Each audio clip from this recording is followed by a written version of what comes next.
The Death Mage Who Doesn't Want a Fourth Time. Chapter 88. The King Pulls the Strings. At first, Vandaloo had not known how he should use Death Iron and Dark Copper, the liquid metals that he had created with his mana. But once it was heated, it turned out to be unexpectedly easy to process. "This is a metal that one could only dream of," Datora cried. The weights of Death Iron and Dark Copper were the same as iron and copper that they had been crafted from, but since they were liquids, they could easily be shaped by pouring them into molds. They became harder as they heated up. At iron and copper's respective melting temperatures, Death Iron and Dark Copper turned into solids resembling solid iron and copper at room temperature. Of course, they returned to their liquid forms when they cooled, but if they were struck with hammers and forged in this solid state, they remained solid after cooling. Datora poured Death Iron and Dark Copper into molds, heated them to a temperature where they became easily manipulated solids, and then used his hammer to forge them. After doing this, they did not return to their liquid forms even after their temperatures dropped. The swords and spears made from Death Iron were harder, tougher, and sharper than those made from steel. But even when their blades were chipped, as long as the broken fragments were recovered, they turned back into liquid and fused back into the blade to restore its original shape. On the other hand, Dark Copper was more suited to being used for armor. It absorbed impacts well, withstood slashes, and resisted mana as well. And, like Death Iron, if it was damaged, the broken parts turned back into liquid and fused back into the armor. Also, perhaps because they were metals that had been transformed by Death Attribute mana, both metals had properties that made them easy to enchant with Death Attribute spells. It was simple to create swords enchanted with healing negation and deadly poison, or shields enchanted with energy absorption. "For some reason it seems that only the Holy Sun, a sun dead, and the ghouls can forge it, but that's part of its charm," said Datora. Perhaps Death Iron and Dark Copper were affected by Death Attribute charm. Only Vandaloo was able to use it to create items. Anyone could use the completed products, however. But he now had Datora, the other undead titans helping Datora, and the ghosts who had been trapped in the underground cemetery in Nineland, so this wasn't a problem. Incidentally, if Vandaloo wanted to turn completed products back into liquid metal to turn them into something else, he would heat them up, then use Heat Leech to remove the heat energy, and the equipment would return to liquid form after cooling down. By pouring Death Iron and Dark Copper that had been heated to the perfect temperatures into molds and hammering them a few times to harden them, Datora succeeded in creating coins. And so the 1,000 Luna Dark Copper coins and 100 Luna Death Iron coins were created. "Is it all right for them to be this small?" Vandaloo wondered, holding up one of the Luna coins between his fingertips. It seemed that he was worried about the fact that they were about as big as Japanese 1 yen coins. "I'm sure they will do," said Cesare, full of confidence. "But they were originally copper and iron, you know," Vandaloo told him. "You are right. I am not so sure we can trade these for 100 Amid gold coins once we begin trading with other nations in the future," said Tarja. "This metal was originally copper, after all." "Indeed, it is copper," said Sam. "But they are harder than gold or silver, and they are pretty," said Zadiris. "I personally prefer these." "Unlike gold and silver, these coins can be combined to make armor in times of danger," said Bastia. "I think this metal is better, too." "I prefer hard metals as well," Vigaro added. Because the metals were originally made from iron and copper, Vandaloo, Tarja, and Sam were worried about whether the coins could be exchanged for gold and silver coins in the future. On the other hand, the ghouls were ignorant about monetary economies and valued metals not for their scarcity, but for their properties when they were turned into weapons and armor. And then there was a third group of individuals smiling wryly, knowing that the other two groups were both wrong. I don't know if coins of this size would be considered of equal value to a mead and bomb gold coins, but, Rita began. I think people will happily make the trade, said Saria.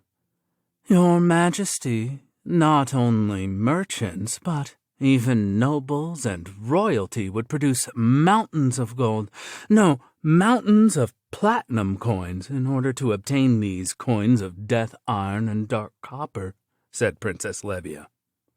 For some reason, these three seemed to think that the death iron and dark copper coins would have a lot of value. Vandaloo-sama, I agree.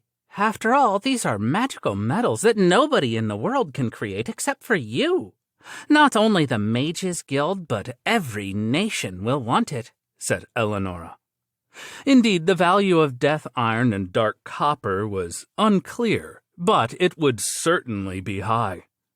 Just as Eleonora said, they were metals that had been created by Vandaloo probably for the first time in the world's history. Even if the base materials were copper and iron, which were worth far less than gold and silver, Vandaloo was the only one who could create them. That was why its preciousness was unfathomable. Nobody could decide how much they were worth in gold or silver. I see, said Vandaloo. Then I suppose these sizes are all right for now. But before we begin trading in the future, we need to think about how to exchange money. In the future, it was possible that trading with foreign nations would result in the death iron and dark copper coins being depleted extremely quickly. There was also the possibility that they wouldn't even be given a second glance, though.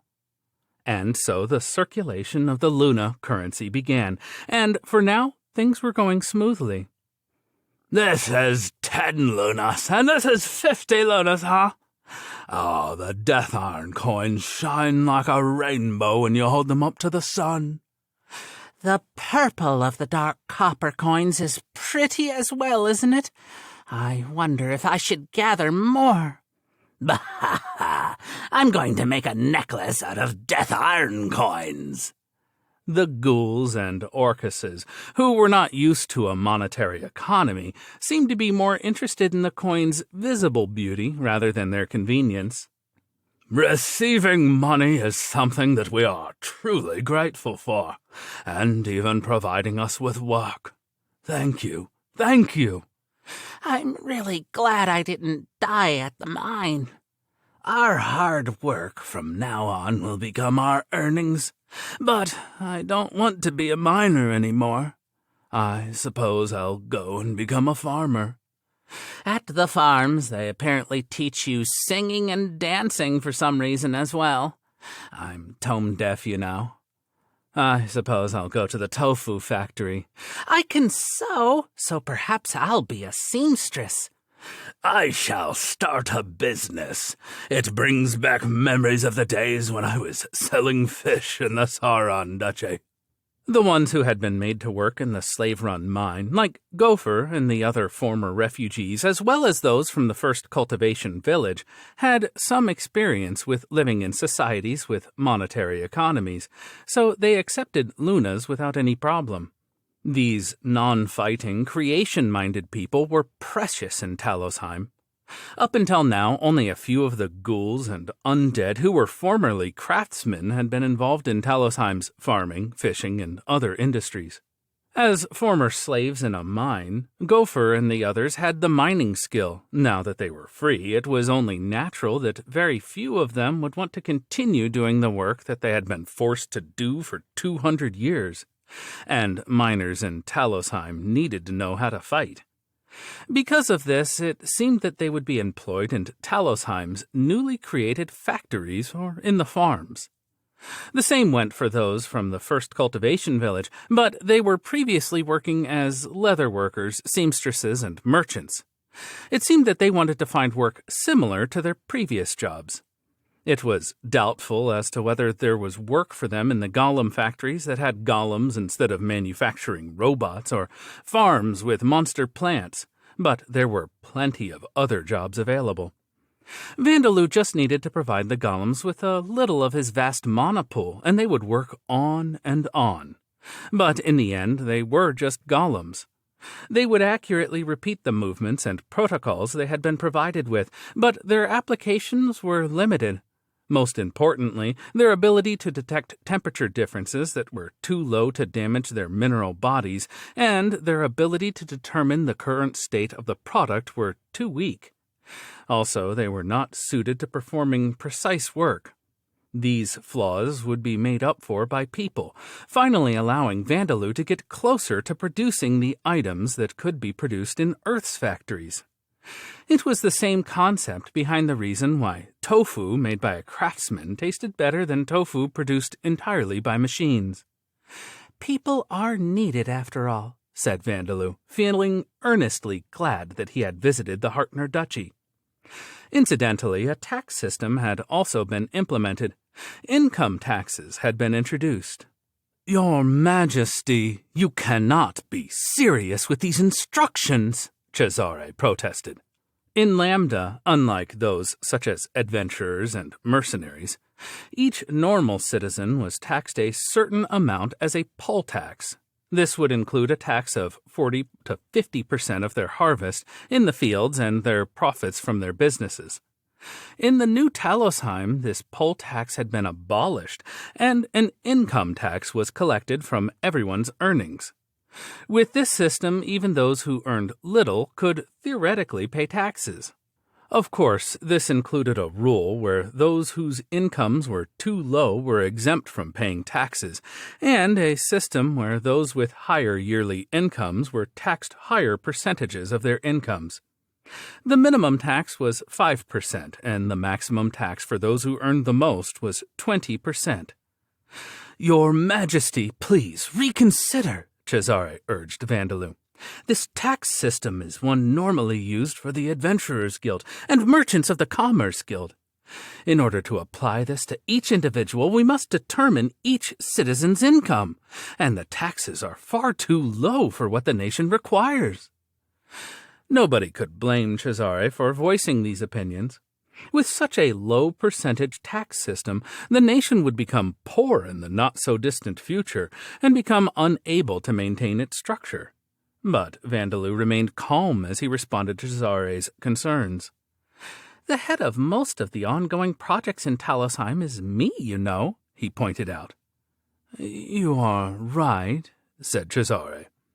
Vandaloo's mana was essential for operating the magic items enchanted with the fermentation spell, used for creating miso and soy sauce, as well as to provide power for the golems in each of the factories. Most of Talosheim's other industries were practically impossible without Vandaloo as well. The golems, monster plants, immortal ents, and cemetery bees were all giving their blessings to Talosheim because Vandaloo was there. The supply distribution center in the remains of the Adventurers Guild was also only functioning because Vandaloo was providing it with the products to distribute. The members of the church, the stonemasons, and the carpenters and blacksmiths, Vandaloo was the leader of all of these groups. That was why determining the incomes of each citizen was not difficult. It was possible that it would become difficult in the future, but he simply needed to set up a system to do so before then. And it was unlikely that the nation would fall into poverty because the taxes were too low. In the end, the citizens were buying various things from Vandaloo, the nation's king, as they lived here. Actually, it was unlikely that things would be 100% problem-free, but Vandaloo had no choice but to simply use trial and error and make improvements wherever problems arose. "I understand," said Cesare. "Well, then, please, leave the details to me." "Cesare, won't you quit being the general and become the nation's prime minister?" Vandaloo asked him. "No, I am a person who belongs in the military, Your Majesty," Cesare replied. But was it really all right for a military person to be doing so much work that a civil official should be doing? Some time passed after this conversation, and the end of summer was in sight. Vandaloo was having a nighttime meal to take a break from work in the underground chamber beneath Talosheim's royal castle, the place where he had defeated the dragon Golem and obtained the materials he had used to create Rahapisage. "Ah, your majesty, what is this?" Levia asked.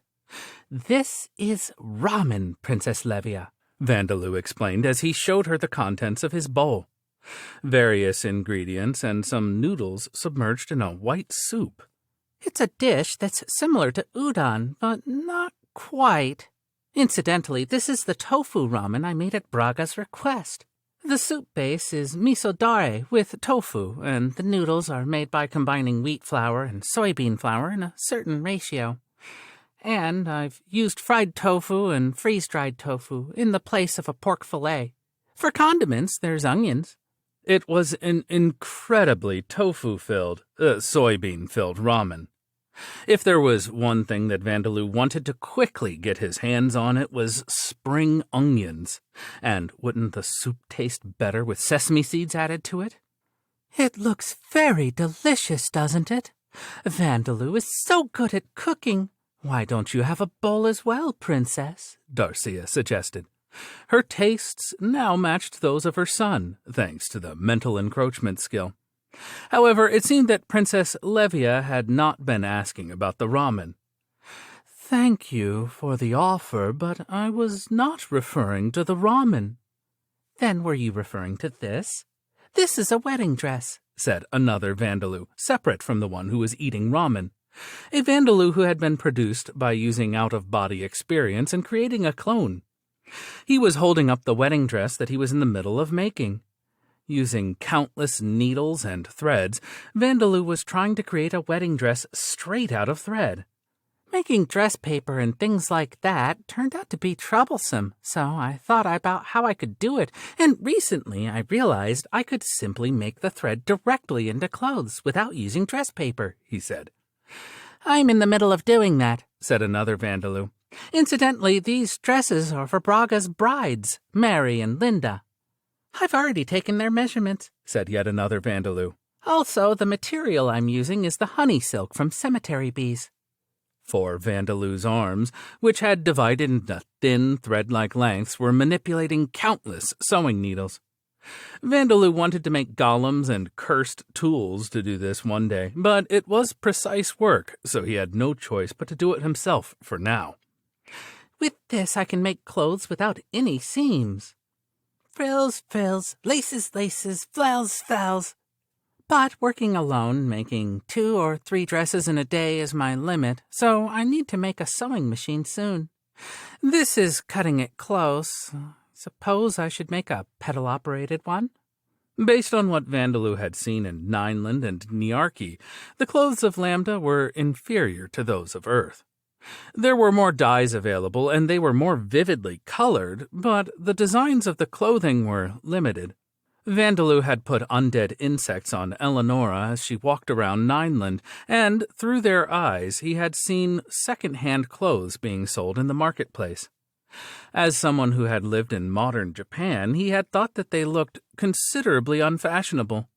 Vandaloo had only been a high school student back then. Although his conduct hadn't been bad, it hadn't been particularly good either.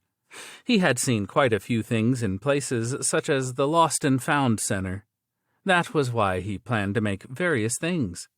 Things like bras, garter belts, and stockings in particular. As for swimsuits, he planned to begin to work on those once he found a fiber that wouldn't turn transparent when wet. Also, as someone aiming to achieve physical beauty equivalent to that of a Hollywood action star, he needed to find the right time to make men's boxers underwear as well. "It's really pretty, isn't it? I'm sure everyone will be happy, and when we begin trading with other nations in the future, I think everyone will buy them," said Darcia. "Yes, I think they are very wonderful," said Princess Levia, "but it wasn't that. I was wondering what that is." Her gaze was directed at the mass of meat that was being carried out of the resurrection device. It was an armful of meat with no hands, no legs, and no head. There were throbbing blood vessels running along its red exterior surface, making it clear that, unbelievably, this thing was alive. Ah, don't pay too much attention, Darcia began. That's my 7th failed recreation of Mom, said Vandaloo. No, don't say it, Darcia cried. I'm not saying that's your true form, so calm down, Vandaloo told her. Vandaloo had thought of the idea of using Golem transmutation to manipulate liquid death iron and dark copper to replace the resurrection device's damaged parts. As a result, the resurrection device had started working again, but when he tried to recreate Darcia's body with it, the device produced only lumps of meat. He had gone through a lot of trial and error, but no matter what he did, the device only created lumps of meat that bore no resemblance to Darcia. As you can see, there is only meat and blood vessels. If there were organs, I could add an orichalcum skeleton after it was finished. It seems making unnatural, temporary repairs to a resurrection device that was incomplete to begin with isn't going to be enough to recreate Mom, Vandaloo concluded. He had used the machine 7 times, but there was nothing he could do to stop the device from producing mysterious masses of meat. According to legend, the device was supposedly capable of creating bodies that were complete, apart from their souls, but Vandaloo's results were nothing close to that. But, it's kind of... You say that, Vandaloo, but it's like being told that this is really what I look like, so it's hard, said Darcia. I'm sorry, Levia began. It's all right. It's just something that I've fooled myself into thinking. I'm sure that it's because the device is incomplete, said Darcia. Well, it does function, so I'm thinking of trying to make it more and more complete, said Vandaloo. Please wait a little longer, Mom. I suppose it doesn't work without the damaged parts being replaced by the originally used materials. Unlike other materials, I still can't make detailed shapes out of orichalcum, so should I make a homunculus after all? The level of Vandaloo's golem transmutation skill had increased, but not enough for him to be able to create precisely shaped components from orichalcum. The work needed to repair the device wasn't on the level of hand-making a semiconductor, but it was about as precise as trying to write letters on a grain of rice. It was not simple to do. Perhaps it was better for Vandaloo to find an evil god, make a contract, and create a homunculus to use as Darcia's body. He had gained the knowledge he required to do that at the Mages Guild in Nineland. Things like sacrificing virgins would be a tall obstacle for Vandaloo, but perhaps he could discuss this requirement with the evil gods. I wonder if you can negotiate with gods. I probably wouldn't be able to threaten them. In reality, he had already eaten an evil god, but as Vandaloo was unaware of this, he was under the impression that every god was a certainly superior being to him. I'll find the perfect evil god for the job, said Vandaloo. Levia-san, it seems that my son is going to run off to a bad religion. What should I do in this situation? Darcia asked. I think it will probably be fine, said Levia. Vandaloo had only been trying to reassure Darcia, but it seemed to have only made her more anxious. He hadn't said that he would necessarily join the evil gods, so why was she so worried? You have acquired the blacksmithing, thread reeling, and enhanced body part hair skills. The clothing skill has been combined with the thread reeling skill, and the enhanced body part hair skill has been combined with the enhanced body part claws, fangs, tongue skill. The level of cooking, enhanced body part hair, claws, fangs, tongue, and thread reeling skills have increased. Time passed, and it was now October. After finishing creating his currency and treating Gopher and the former slaves with his youth transformation skill, Vandaloo dropped by the Cultivation Village's Harvest Festival. He treated the villagers who were in poor health, and in return he was treated not with the thin porridge made from rice and millets that he had been given before, but a dish resembling fried rice with proper ingredients, which had been made by stir-frying vegetables and meat along with southern rice.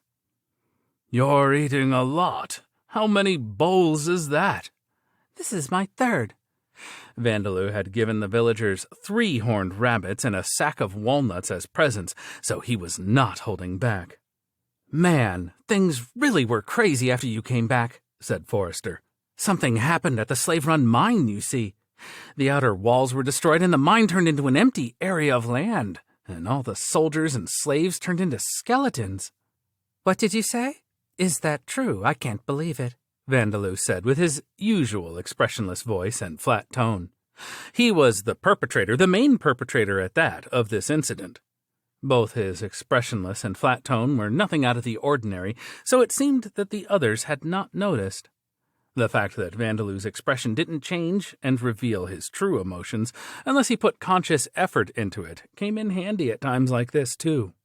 "Yeah, the wall was apparently destroyed from outside, so it was probably monsters that appeared. They didn't find any footprints or tracks, though. So the soldiers and slaves killed by the monsters probably turned into undead." It seemed that this was the conclusion reached by the Knight's Order that had investigated the incident. Vandaloo's effort of using golem transmutation to make monster bones resemble Titan skeletons had paid off. Fortunately, it seems that the monsters that destroyed the outer wall moved south from where the mine was afterwards, though. Those investigating seem to have thought that the monsters were the culprits, since there were no traces of armed forces having moved in the area, and since there were no monster tracks, the monsters had simply flown off somewhere else. I'm sure that there will be some who have made the connection between this event and the fact that the Demon King's seal was removed, but I'm sure they won't know. Nobody would dream that Vandaloo had simply happened to have removed the champion's seal and released a part of the Demon King, his blood, during his quest to rescue the slaves at the mine. In fact, Hein's party and the members of the Church of Alda were just as perplexed about the incident at the slave-run mine as Vandaloo had expected they would be. Considering the timing of the incidents, they probably were not unrelated, but they wondered, why had the second incident occurred there? For the Hartner Duchy, it was quite an important location, as it was the duchy's only source of mineral resources other than dungeons. However, it was doubtful as to whether it would be a likely place targeted by the one who had undone the Demon King's seal, or the Demon King's fragment itself. It wasn't as if there had been other sealed fragments of the Demon King, nor were there other evil gods involved. As long as they didn't realize that the one who had removed the Demon King's seal was someone related to the former refugees of Talosheim, they would only be able to wonder about how strange it all was. And it seemed they hadn't realized this fact yet. The fact that this cultivation village had gone unchecked was proof that those investigating the incident hadn't come anywhere near the truth. Vandaloo's familiars, the Lemures in the sky over the village, confirmed that no lookouts of spies had been stationed here. Thanks to that, the adventurers and knights passed through the highway from Niarki, so Yaji-san was all excited about it, said Kasim. Now he's downhearted by the fact that we don't know if the traveling merchants will come by this way anymore, though. Kasim and his friends, who didn't know about the various things happening behind the scenes, were being carefree and enjoying the festival. Seeing them was truly therapeutic for Vandaloo. Things are hard on Lena, though, since she has more work to do now. Come to think of it, weren't you 3 included in the group sent to exterminate the skeletons in the mines? Actually, because of the Lemures, Vandaloo already knew that Kasim and his friends had been a part of the extermination force, but he decided to ask because he thought that it would be unnatural if he didn't. Of course we were. Just by participating, we were paid a reward that we can use for something other than food. Skeletons are rank 2. They're enemies that even we can defeat, and there were lots of people in the extermination force. And the men of the village, and even some of the women, have started hunting goblins to make the gabu-gabu that you taught us about. They go out in groups of 5 and hunt them with handmade spears and bows, so there haven't been any goblins appearing near the village lately. Vandaloo had been watching through the lemures, so he already knew this, but the people of the village were sturdy. In fact, it was their sturdiness that had brought them this far. But there was something different about those skeletons, said Kasim. They were attacking the other guys normally, but when it came to fighting us, it was like they were training with us. No, both our weapons and theirs were real, and we did defeat them properly, said Fester. It was supposed to be a real battle, and even though it was a real battle, it kind of felt like training as well. Also, I felt like there was something watching over us from somewhere as well, Zeno added. How to fight enemies wielding long weapons, enemies faster than them, enemies that outnumbered them, enemies that included both archers and shield-bearers? Kasim's party felt that they had been tested on these subjects one after another. Of course, this had been the result of Vandaloo having given the skeletons instructions, using the lemures and undead insects that he had left behind. He had used a countless number of winged insects and made them form letters to give orders to the skeletons. I've heard that undead tend to repeat the actions they performed when they were alive. Perhaps those skeletons were previously instructors for new adventurers? I see, said Kasim. He and his friends seemed satisfied with this explanation. It seemed that they now assumed that the gaze that Zeno had felt was also one of the skeletons. The truth was that none of those skeletons had been good people while they were alive, however. Come to think of it, what happened to that priest-san? Vandaloo asked. I haven't seen him around. The priest of Alda's peaceful faction, who had left the village, saying that he was heading for the city of Niarchy, or rather the simple life attribute mage and spy who was disguised as a priest, Froto. This man was nowhere to be seen in the village that was crowded with people for the harvest festival. We have no idea either. It's not just this 7th cultivation village. It seems that the people of the other cultivation villages haven't seen him either, said Kasim. I asked the people in the extermination force, and they didn't know of any priests like that. How about you, Vandaloo? Didn't you see him when you went to the city? Fester asked. Fester, it's awkward for me to approach the Church of Alda, Vandaloo told him. Unfortunately, I did not see him there. I see. I hope nothing has happened to him. The 3 young adventurers looked worried. Vandaloo nodded in agreement. Me too, but I think he's probably doing fine, though, he said. He still didn't know that Frodo had been a spy. Even the lemures would have been noticed if they got too close, no matter how transparent they were. At most, they could only watch people's movements from afar. The fangs of the Dark Knights in the city of Niarchy had been eliminated by Edgar, one of the members of the 5-Colored Blades, faster than Vandaloo had expected, leaving him with no way to gather further information. As a result, Vandaloo was under the impression that Frodo was an unusually virtuous clergyman, despite being a believer of Alda. By the way, what are you going to do now? Starting from tomorrow, I'm going around all of the cultivation villages and indulging myself in the harvest festivals, said Vandaloo. After that, I was thinking of going to the city to get some essentials and visit some distant relatives of my mother. Distant relatives of your mother, do you mean? No. My father was the vampire among my parents. Ah, is that right? No, I was sure that... If Eleonora had been present, there might have been a misunderstanding. Vandaloo knew that this bothered her quite a lot, so he was glad that he had come alone. Hoy, the main event is starting soon, said the Oyaji from the Jack-of-all-trades store, calling Vandaloo over. The stone statue is going to be put in the shrine, so come over here. And so the day's conversation ended there. Incidentally, the quality of the statue created by the former stonemason Even was questionable. As the entire thing was made of stone, it failed to portray the color of his hair, skin, and odd-colored eyes, so it was possible that nobody would know that it was a statue of Vandaloo unless they were told. Skill explanation. Automatic mana recovery. Increased mana recovery rate.